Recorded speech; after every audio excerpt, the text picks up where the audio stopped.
1936, la flota republicana controla el Mediterráneo. Indalecio Prieto, ministro de Marina y Aire del gobierno Largo Caballero, decide poner fin al dominio que los barcos enemigos mantienen en el Cantábrico. Con este fin, se concentra la mayor parte de las unidades en el puerto de Málaga en la noche del 19 de septiembre.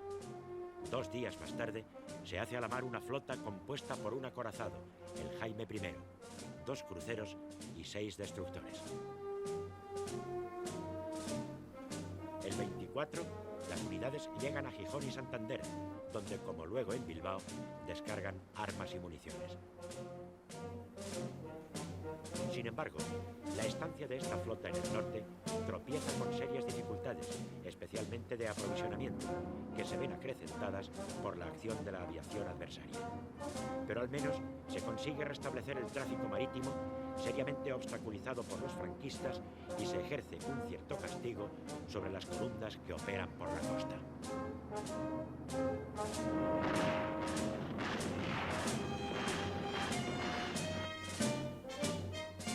Paralelamente a la marcha de la flota republicana hacia el Cantábrico, Mola y el jefe de la flota, Francisco Moreno, deciden el envío a la zona del estrecho de los cruceros Canarias y Almirante Cervera, con el objeto de romper el bloqueo, pasar un convoy de tropas y material de Ceuta a Algeciras, penetrar en el Mediterráneo e interferir con el tráfico marítimo republicano. Ambos cruceros salen de la base de El Ferrol en la tarde del 27 de septiembre. En la madrugada del 29 se encuentran a la altura del Cabo Espartero. El Canarias entra en el Mediterráneo mientras el Almirante Cervera permanece en el acceso occidental del estrecho, donde avista al destructor Gravina, que se ve obligado a refugiarse en Casablanca. Por su parte, el Canarias sorprende al destructor Almirante Ferrándiz, al que consigue hundir disparando desde una distancia de 21 kilómetros.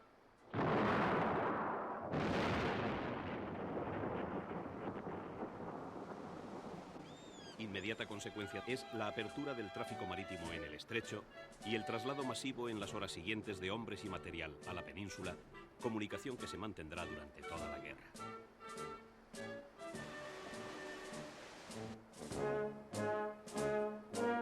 A este éxito estratégico conseguido gracias a la acción del Canarias, hay que añadir el abandono de la iniciativa en el Mediterráneo por la flota republicana, debido al impacto que el hundimiento del Almirante Ferrándiz causa en una marinería que no anda demasiado sobrada de moral de combate.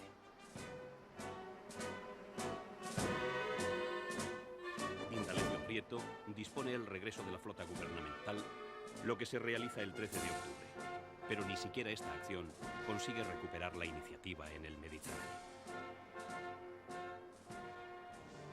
Tras la caída de Toledo, la angustia se apodera del Madrid republicano. El ABC afirma: los fascistas que han vendido a España tienen puestos sus ojos ávidamente en Madrid. No pasarán nunca. Jamás nuestras mujeres serán atropelladas por la morisma, ni nuestros hombres pasados a cuchillo. Madrid debe ser y será la tumba del fascismo.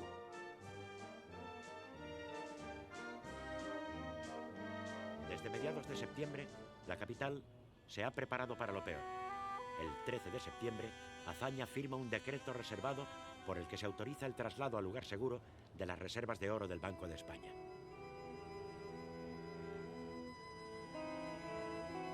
Al día siguiente, en sesión secreta, el Consejo General de la entidad debate la orden. Los consejeros representantes de los intereses privados plantean objeciones y quejas.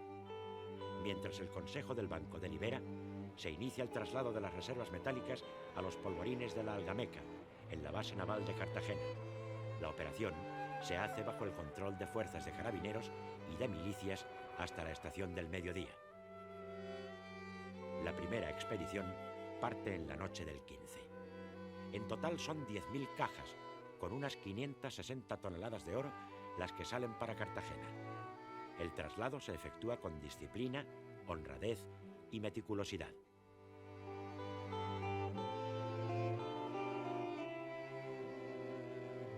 Más tarde, se envían valores y billetes en cantidades difíciles de precisar y, por supuesto, la plata depositada en el Banco de España.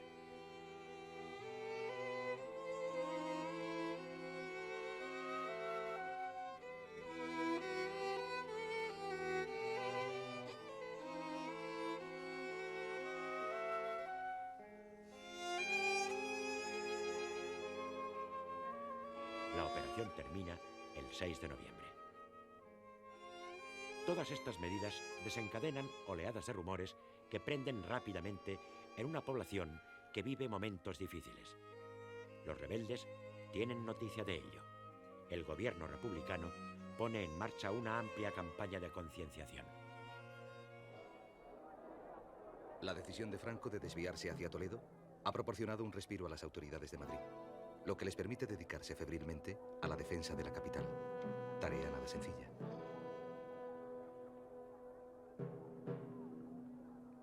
El objetivo primordial es obvio: cerrar el camino a los soldados de Franco y preparar la ciudad para la resistencia.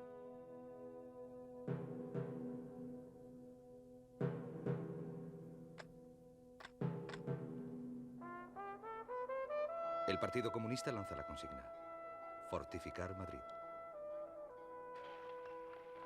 Sus principales dirigentes, José Díaz y La Pasionaria, se incorporan a las brigadas de voluntarios que abren trincheras en torno a la capital, sobre todo por los campos adyacentes a la carretera de Toledo, eje natural del avance enemigo. Tan pronto como quedan abiertas, son ocupadas por milicias de voluntarios.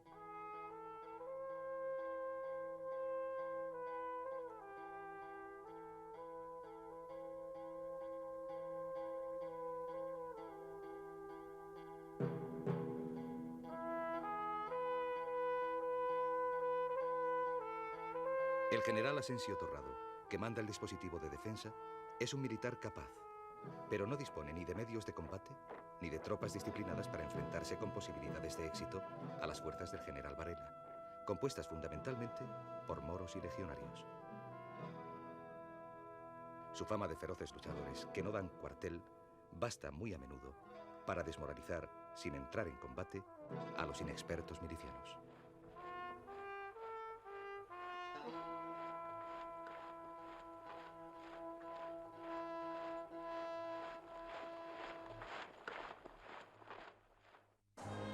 Las pruebas de la intervención en España de las potencias fascistas y las derrotas republicanas provocan un amplio movimiento de solidaridad en casi todo el mundo a favor de la República. La guerra es presentada como un capítulo más de la pugna entre fascismo y antifascismo, entre reacción y progreso, entre democracia y totalitarismo. En tierras de España confluye en aquel momento el palpitar de la época. Pero esta solidaridad no consigue detener los avances territoriales de los sublevados. En otoño, desparramados entre las milicias, se encuentran no más de 1 millar de voluntarios extranjeros, sobre todo franceses, alemanes o italianos exiliados. Figuran por lo general en las unidades anarquistas, en las del POUM, Partido Obrero de Unificación Marxista, y del PSUC, Partit Socialista Unificat de Cataluña. También hay polacos, checos, yugoslavos. Entre ellos se hallan personas con formación militar y experiencia de la Gran Guerra, pero su impacto es mínimo. No compensan el ritmo de la ayuda extranjera que recibe Franco. Entre el 10 y el 28 de septiembre parten de Alemania 6 expediciones más. En octubre aumenta el ritmo de envíos. Algunos días salen 2 barcos. De forma continua se expande el volumen de la intervención alemana. En la segunda mitad de septiembre aparecen las primeras unidades del ejército de tierra. El contingente alemán llega a ser de medio millar de hombres dotados en ocasiones de material muy moderno. También los italianos intensifican sus envíos. El general Mario Roata se entrevista con Franco y da vía libre a las peticiones de este.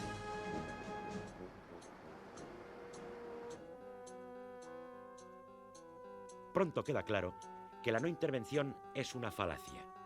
El ministro de Estado Julio Álvarez del Valle protesta ante los gobiernos alemán, italiano y portugués. Exige a los restantes gobiernos europeos el levantamiento del embargo a las exportaciones de material de guerra.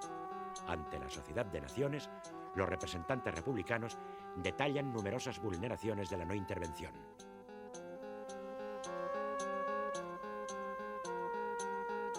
Un libro blanco posterior las documenta y amplía.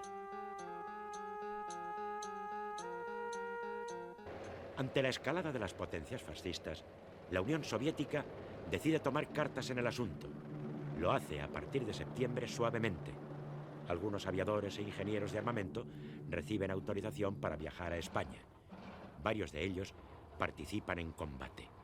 Las razones de Stalin no son ajenas a los intereses soviéticos en su propia seguridad y su sistema de defensa. La intervención en España puede robustecer quizá la seguridad colectiva y contener los propósitos agresivos de la Alemania nazi. La intervención se prepara cuidadosamente. La ayuda bélica inicial, según fuentes soviéticas, llega a Cartagena el 4 de octubre. Los primeros 50 tanques T-26 el 14. En el Comité de Londres, los soviéticos afirman que las violaciones repetidas del acuerdo de no intervención convierten a este en inexistente de hecho y anuncian que si no cesan inmediatamente las violaciones, la Unión Soviética se considerará liberada de los compromisos derivados de la no intervención. Francia e Inglaterra insisten en la conveniencia de no inmiscuirse en los asuntos españoles. Llega por entonces a Moscú el primer embajador español, doctor Marcelino Pascua. La acogida que se le dispensa es excepcional. Se le recibe entusiásticamente. Los altos dirigentes soviéticos rivalizan en invitarle. El embajador estimula la intervención siguiendo instrucciones de Largo Caballero y Álvarez del Valle.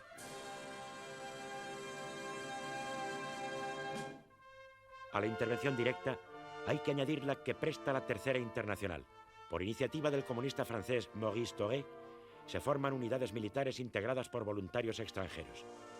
Rápidamente se montan en Francia los canales de reclutamiento de lo que serán las brigadas internacionales. Los primeros voluntarios llegan a España el 12 de octubre procedentes de Marsella. Albacete es la ciudad elegida como base general de las brigadas. El líder comunista francés André Marty, hombre violento, asume las funciones de alto control político. Con él colabora la élite de los profesionales de la revolución, casi todos comunistas, como Luigi Longo y Hans Weimler, entre otros. Solo Pietro Nenni es socialista.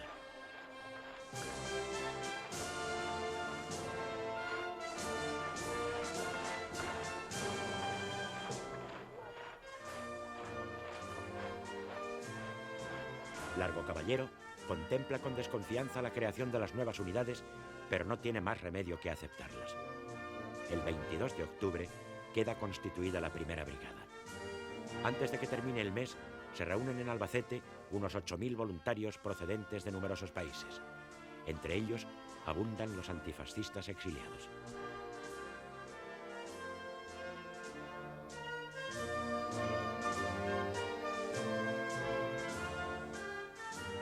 La contrarreacción soviética, réplica a la escalada ítalo-alemana, permite al gobierno republicano ponerse realmente en condiciones de compensar el creciente potencial bélico franquista.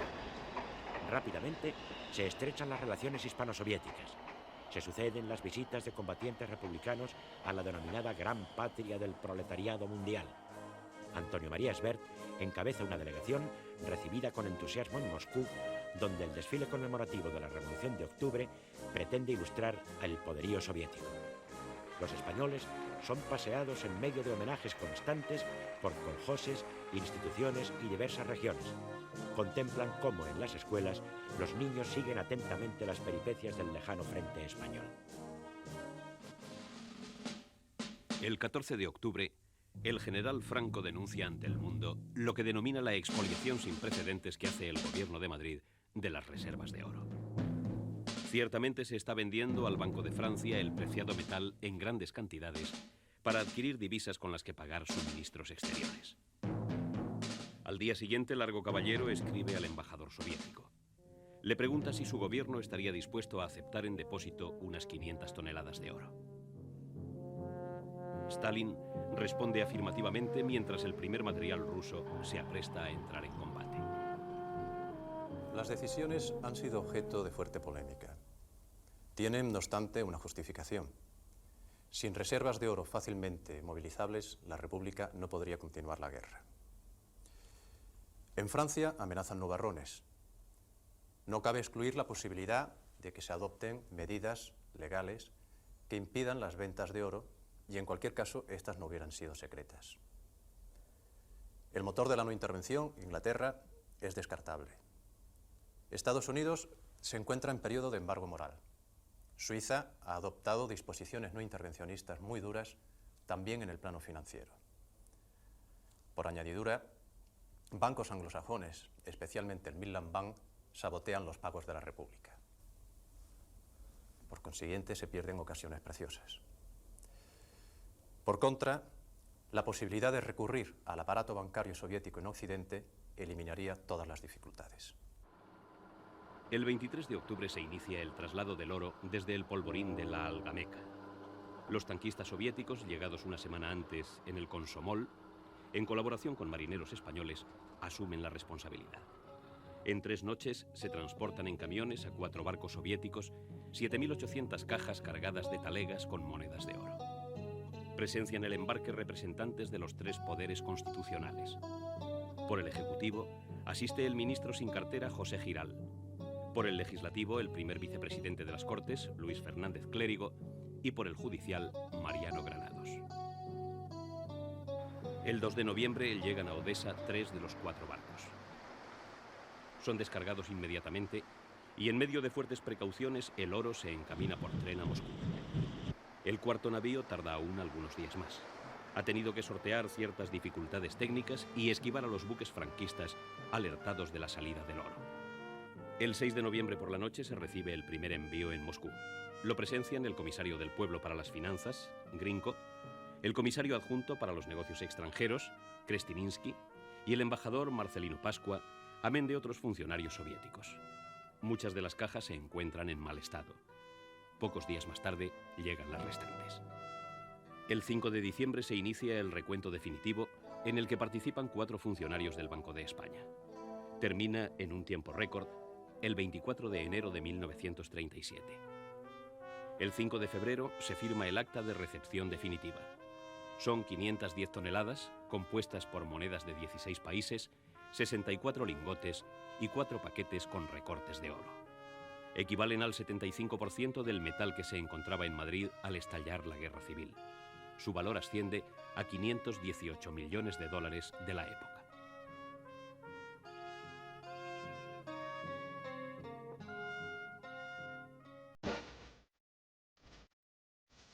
El 26 de septiembre, Largo Caballero dispone el pase a las escalas activas del ejército de los jefes, oficiales y clases de milicias que, debidamente controlados, sean acreedores de ello. Al día siguiente firma un decreto sobre la formación del futuro ejército del pueblo. Pero un auténtico ejército republicano no llegará a operar como tal hasta más adelante.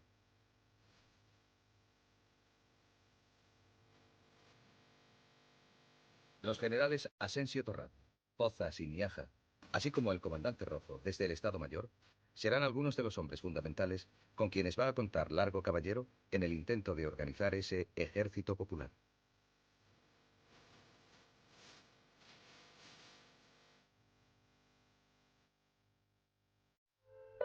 En Cataluña se forma el 27 de septiembre un nuevo gobierno como consecuencia de los intentos de terminar con los poderes paralelos. Se desea, por contra, robustecer el de la Generalitat, hasta entonces más formal que real. Poco antes, se ha suscrito un pacto de unidad entre la UGT, el PSUC, partido que ha aumentado considerablemente su influencia social, la CNT y la FAI. Estas 2 organizaciones anarcosindicalistas han revisado ante el hecho de la guerra su tradicional postura de no participación en el poder gubernamental.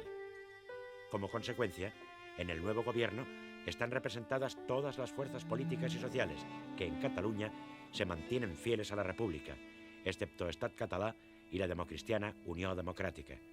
Es la primera vez que los anarcosindicalistas participan en un gobierno en el que coinciden los marxistas del PSUC y del POUM. En este gobierno, presidido por Companys y que tiene como primer consejero a Josep Tarradellas, la crucial Consejería de Defensa pasa a un independiente, el teniente coronel Felipe Díaz Sandino.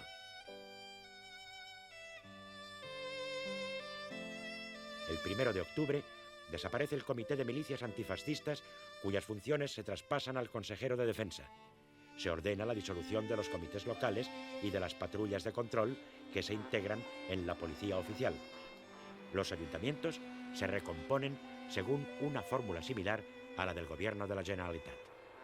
A pesar de estas medidas, no se consigue la eliminación total de los poderes paralelos. la desconfianza continuará existiendo entre las fuerzas antifascistas. Esto repercutirá muy desfavorablemente en el esfuerzo de guerra. El intento de Largo Caballero para formar un gobierno sólido y eficaz, susceptible de poder reconstruir el Estado republicano, no tendrá éxito sin la incorporación de la CNT.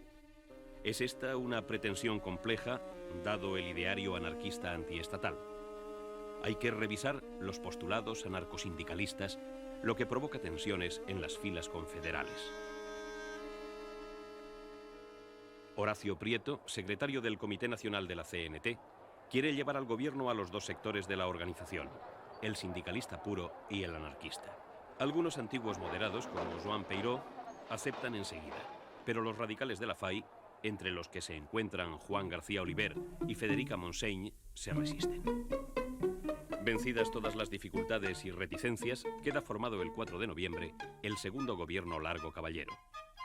Es un gabinete de mayoría socialista en el cual se encuentran representadas todas las fuerzas del arco republicano, desde los católicos del PNV a la FAI.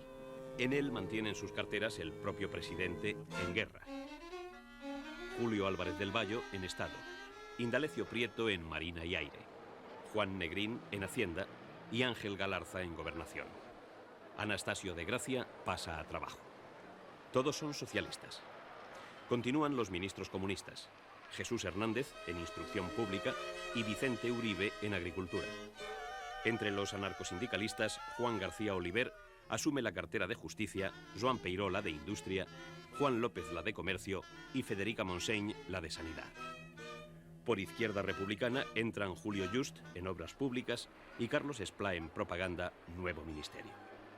Bernardo Giner de los Ríos, de Unión Republicana, permanece en Comunicaciones y se incorporan como ministros sin cartera Manuel Irujo por el PNV y Jaume Aiguadé por Esquerra Republicana de Cataluña. José Giral, ministro sin cartera, continúa en el gabinete. El 1 de octubre se reúnen las Cortes en Madrid, presididas por Diego Martínez Barrio. Largo Caballero analiza la situación y expone a la Cámara el programa de gobierno.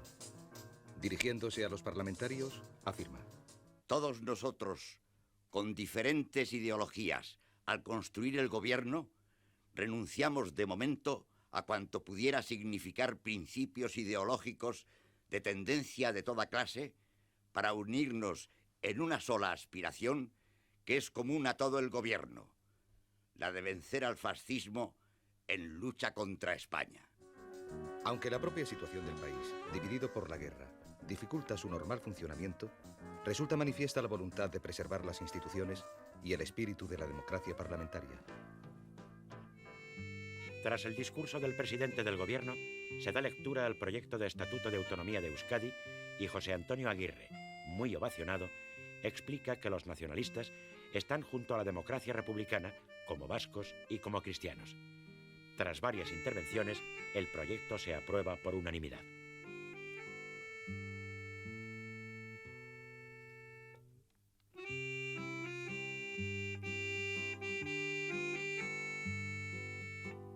Una semana después, se constituye el primer gobierno autónomo vasco, aunque su autoridad queda prácticamente circunscrita a Vizcaya. Aguirre, que cuenta entonces 32 años, es proclamado presidente y presta juramento bajo el árbol de Gernika el 7 de octubre. Jangoikuaren aurrean apalik, eusko lur gainean zutunik, asabearen gomutaz, Gernikako zuaizpian, nere agindube ondo betetxia zindagit. Es un gobierno de coalición con predominio nacionalista en el que participan socialistas, comunistas y republicanos. Entre otros propósitos del gobierno vasco, destaca la intención de garantizar la libre práctica de las diversas confesiones y asociaciones religiosas. En contraste con el resto de la España republicana, el culto puede practicarse. Para el gobierno republicano, los objetivos políticos primordiales continúan siendo la organización de un ejército eficaz y la defensa de la capital del Estado a toda costa. Aunque la República tardará 2 años en contar con un verdadero ejército, algunas medidas organizativas son puestas en práctica. El 29 de septiembre se reclutan 8.000 carabineros y en fechas sucesivas se movilizan los reemplazos de 1932, 1933, 1934 y 1935. Sin embargo, la desaparición de las cajas de reclutamiento hace ineficaces estas medidas. El 10 de octubre se crean 6 brigadas mixtas. Son unidades compuestas por un conjunto de todas las armas y un total aproximado de 3.500 hombres cada una. Su organización tropieza con graves dificultades técnicas, entre las que destaca la falta de mandos intermedios. Las brigadas, que suponen el primer paso hacia la creación de un ejército regular, se sitúan en Castilla-La Mancha, Valencia y Murcia.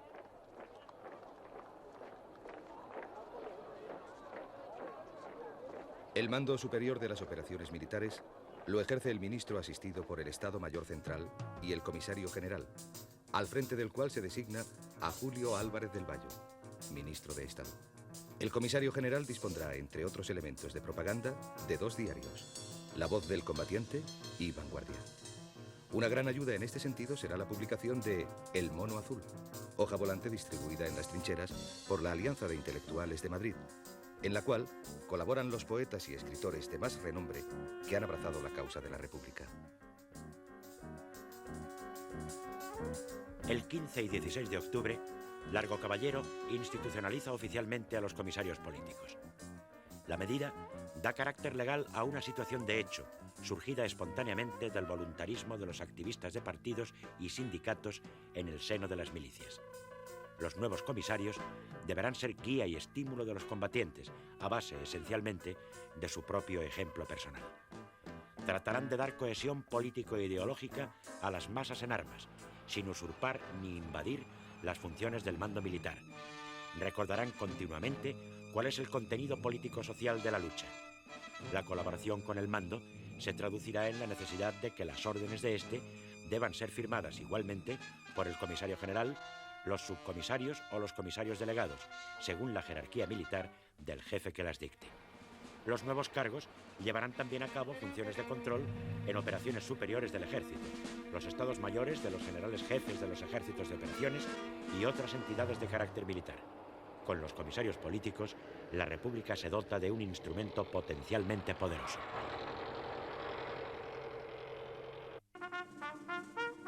El gobierno de Largo Caballero prosigue incansable en su labor de dotarse de fuerzas eficaces, tomando todo tipo de medidas encaminadas al mismo fin: salvar Madrid, y con la capital, la República.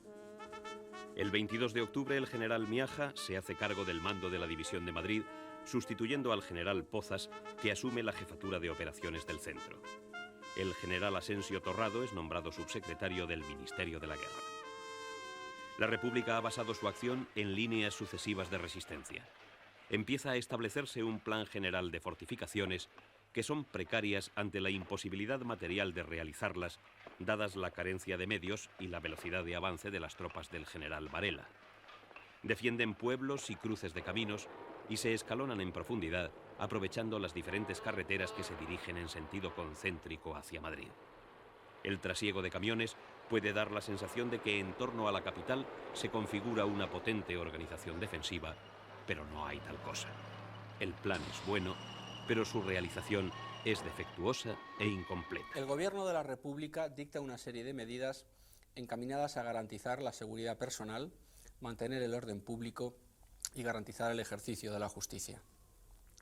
Se prohíben los controles espontáneos, que hasta entonces se habían venido proliferando por doquier, y el 20 de septiembre se disuelven las milicias de vigilancia y control y de retaguardia para a continuación unificar las fuerzas policiales bajo el mando directo del ministro de la Gobernación y la Dirección General de Seguridad.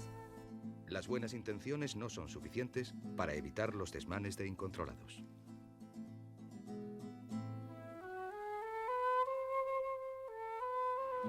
Y llegan a Madrid gentes del Valle del Tajo, de la Sagra, de las tierras del Alberche y del Tietar y hasta de los propios pueblos serranos. Son rostros y cuerpos curtidos, de niños, de ancianos, de mujeres, de hombres también. Les acompaña un triste cortejo de modestos ajuares y utensilios, incluso cabezas de ganado. Su desfile por las calles, con las miradas asombradas, despierta gran curiosidad. Sobre los carros se ven colchones, muebles, baúles. Es un espectáculo de signo inequívoco para los partidarios de lo que se llama causa franquista, de que, en contra de lo que anuncia la propaganda republicana, el avance del ejército de Franco progresa sobre Madrid. La situación es de una gravedad creciente. Los militares profesionales son mayoritariamente partidarios de abandonar la capital. Sin embargo, desde un punto de vista político, parece indudable que la defensa de Madrid tiene una importancia extrema.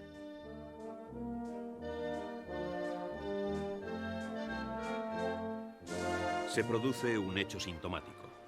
El gobierno, a pesar de sus esfuerzos, no podrá ocultarlo. El 18 de octubre se estrena la película soviética Los marinos de Kronstadt en el Cine Capitol. Asisten Azaña y el gabinete en pleno, así como el embajador Rosenberg. La Orquesta Sinfónica Madrileña toca el himno de Riego y a continuación interpreta El Segadors y Guernica Coarbola. Muchas escenas del film provocan el entusiasmo del público, especialmente la heroica defensa de la antigua San Petersburgo, hoy Leningrado.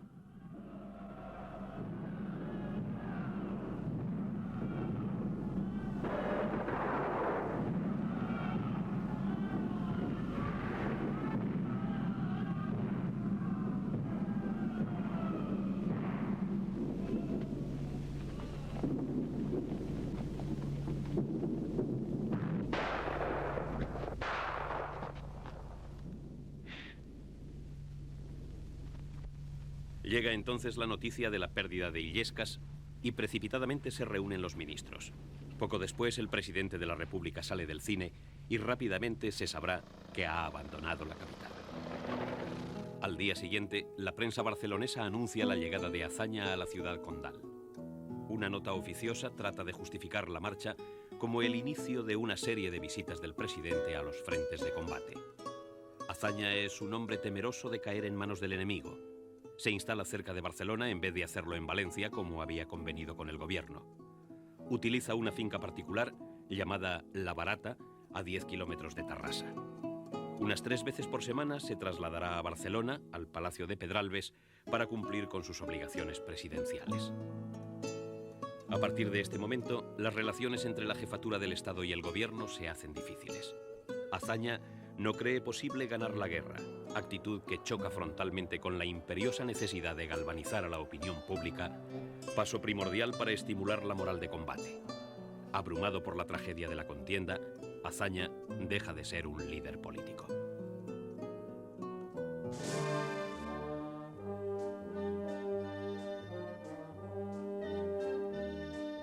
La voluntad de resistencia se moviliza. Se lanza la consigna de Salvad Madrid. En el esfuerzo destaca la incansable actividad del Partido Comunista. Se intensifican los mítines y la propaganda en fábricas y talleres.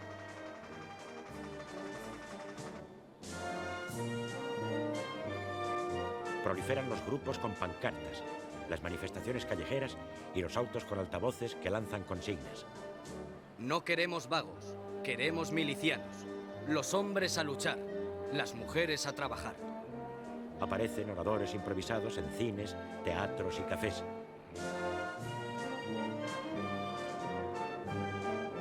Las paredes de Madrid se cubren de carteles que llaman a la defensa heroica de la capital, primer paso hacia la derrota del fascismo. El 28 de octubre, Largo Caballero se dirige al pueblo madrileño. Afirma que ha llegado el momento. No solo de hacer frente al enemigo, sino de arrojarle de una vez para siempre de sus posiciones y de liberar Madrid de la garra fascista. Anuncia la ofensiva y dice a las Fuerzas Armadas: ahora tenemos tanques y aviones. Adelante, camaradas del frente, hijos heroicos del pueblo trabajador. La victoria es nuestra. Inmediatamente, se lanza un contraataque sobre Seseña con el fin de reconquistar Illescas. Intervienen por primera vez los carros soviéticos T-26 que rompen las líneas adversarias el 29 de octubre. Pero la infantería, que desconoce las técnicas de cooperación con blindados, no lo sigue adecuadamente y la operación fracasa. Berlín ha decidido impulsar la escalada. Chiano se entrevista con Hitler el 24 de octubre y comprueba el espíritu intervencionista del Führer. Paralelamente, los alemanes reciben nuevas pruebas de la injerencia soviética. Bombarderos no vistos hasta entonces atacan sin escolta de caza los aeródromos de Sevilla, Mérida, Cáceres y Salamanca. Con su entrada en combate se inicia una nueva fase de la guerra en el aire. Seguidamente, los bombarderos soviéticos Katyuska SB-2 continúan sus ataques sistemáticos. Son aparatos superiores a los alemanes e italianos que temen perder el dominio del aire. La contienda entra en una etapa peligrosa para los franquistas. El 30 de octubre, el almirante Canaris lleva un mensaje de Hitler a Franco. En él, anuncia el envío de un cuerpo aéreo que actuará sometido a ciertas condiciones. Entre ellas, figura la necesidad de que todas las unidades alemanas se pongan bajo un mando único que asesorará a Franco en cuanto a su utilización. Surge así la famosa Legión Cóndor. Las 4 columnas que avanzan sobre Madrid van organizando cada vez más el cerco. En torno a la capital se forma una especie de semicírculo de hierro. Franco se sirve de 3 nuevas columnas compuestas básicamente por marroquíes y legionarios en el intento de ocupar Madrid. Tras el forzado paréntesis de Toledo y Salamanca, ya en posesión de todos los resortes del poder, el nuevo generalísimo se dispone a conquistar la capital a todo trance.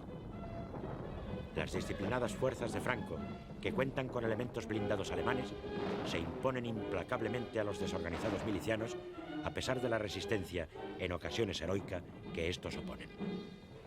La ocupación por el ejército atacante de la línea jalonada por los pueblos de Brunete, Villaviciosa de Odón, Móstoles, Fuenlabrada y Pinto tiene lugar entre los días 30 de octubre y 2 de noviembre.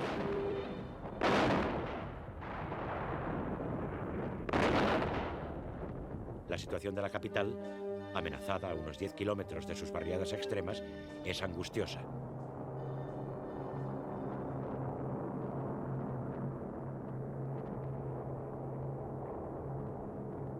El 4 de noviembre caen en poder de las columnas de Varela los pueblos de Alcorcón, Leganés y Getafe. El 6, Campamento y Carabanchel Alto. El 7, Villaverde.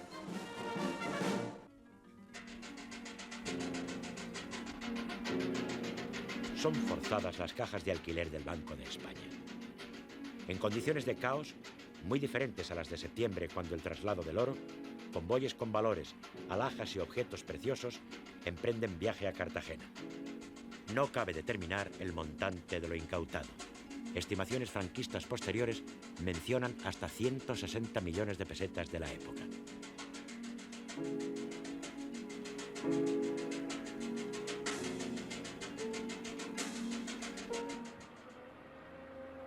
La población abandona los arrabales del Gran Madrid hacia zonas más seguras. Los tranvías cargados con todo tipo de equipajes dan un tono dramático a la huida de los habitantes del extrarradio.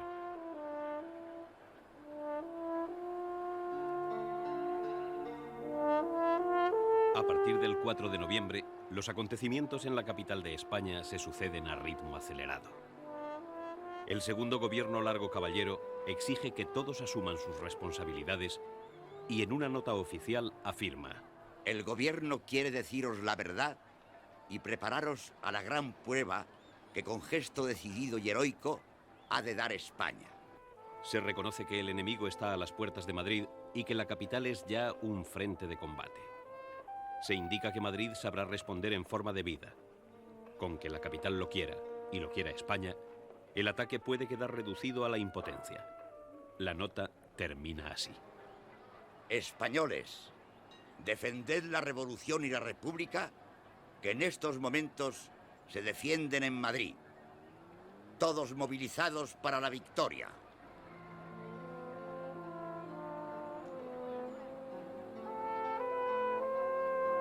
Sin embargo, el general Asensio Torrado, antes de ser nombrado subsecretario, manifiesta a Largo Caballero su opinión de que es imposible defender la capital. Esta idea pesa sobre el presidente. El día 6, a las 11 de la mañana, se reúne de nuevo el gobierno. Se decide entonces el inmediato abandono de Madrid, pese a la inicial oposición de algunos ministros. La guerra golpea ya la capital en forma de combates aéreos y del castigo de la artillería. La salida del gobierno es vista por los madrileños como una huida precipitada, aunque la evacuación de las personas y documentación básica se hace discretamente. En Tarancón, un control de milicianos anarcosindicalistas entiende que la marcha de los ministros es una cobardía y una deserción. Algunos son detenidos, vejados y amenazados. Peiró y López deben retroceder. Álvarez del Valle se ve cubierto de injurias. Prieto sale al día siguiente en avión desde Algete. En Valencia se celebra Consejo de Ministros el día 8. Carlos Esplá, ministro de Propaganda, justifica el traslado en función de los informes militares y del deseo de sacrificar todo a la eficacia en la conducción de la guerra. El día 6 de noviembre, a las 3 de la tarde, el general Miaja, jefe de la División de Madrid, es llamado por Largo Caballero. 4 horas después, será llamado por su subsecretario, el general Asensio. La entrevista dura hasta las 8:30. En ella está presente también el general Pozas. Asensio da a cada uno de ellos un sobre cerrado que contiene las instrucciones. Ese sobre no podrá abrirse hasta las 6 de la mañana del siguiente día 7, pero el general Miaja, anteponiéndose a Pozas, lo abrirá esa misma noche. Los sobres contienen 2 órdenes de operaciones. Se conoce la de Miaja y se deduce la de Pozas. A Miaja se le encomienda la defensa de la capital a toda costa. Para auxiliarle se constituía una junta de defensa, bajo su presidencia, formada por representantes de todas las fuerzas políticas integradas en el gobierno. Igualmente, dispondría de un Estado Mayor propio.